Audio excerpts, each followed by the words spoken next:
High friends Manjushree home cook channel থেকে সবাইকে স্বাগত জানাই।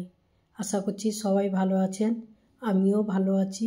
আজকে আমি আবারও একটা রেসিপি নিয়ে চলে এসেছি, যা হলো গিমা শাকের বড়া। আমি এখানে গিমা শাকের বড়াটা কি উপকরণ দিয়ে তৈরি করলাম আপনারা লক্ষ্য করতে থাকুন। আর বন্ধুদের কাছে আমার একটাই অনুরোধ, আপনারা ফুল ওয়াচ করে ভিডিওটা দেখবেন। ভিডিও দেখার সময় একটা লাইক দিয়ে স্টার্ট করবেন। এখানে আমি 200 গ্রামের মতো গিমা শাক ভালো করে ধুয়ে বেছে নিলাম। এর মধ্যে কুচনো পেঁয়াজ, কুচনো কাঁচা লঙ্কা, 2 চামচ কর্নফ্লাওয়ার, 1 চামচ লবণ, 1 চামচ হলুদ গুঁড়ো, হাফ চামচ কাশ্মীরি লঙ্কার গুঁড়ো, তার সঙ্গে গোটা জিরে আর দিলাম চাট মশলা। 2 চামচের মতো বেসন নিলাম। সমস্ত উপকরণ দিয়ে আমি হাতের সাহায্যে ভালো করে মাখিয়ে নিব।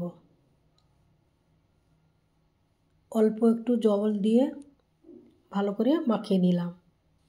তারপর একটা কড়াইতে অল্প কিছু সাদা তেল নিয়ে তার মধ্যে একে একে আমি গিমা শাকের যে বড়া তৈরি করব সেই পেস্টটা আস্তে আস্তে করে অল্প অল্প করে চারধার থেকে আমি দিয়ে দিলাম।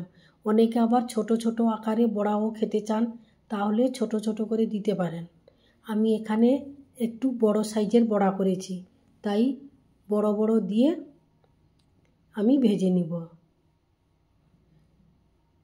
এক সাইডটা হওয়ার পর আমি অপর সাইডটা আস্তে আস্তে করে খুন্তির সাহায্যে আমি উল্টে দিলাম।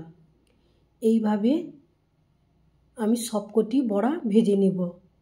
এইভাবে যদি আপনারা গিমা শাকের বড়া বাড়িতে তৈরি করে খান, বুড়ো থেকে বাচ্চা সবাই খেতে পারবে।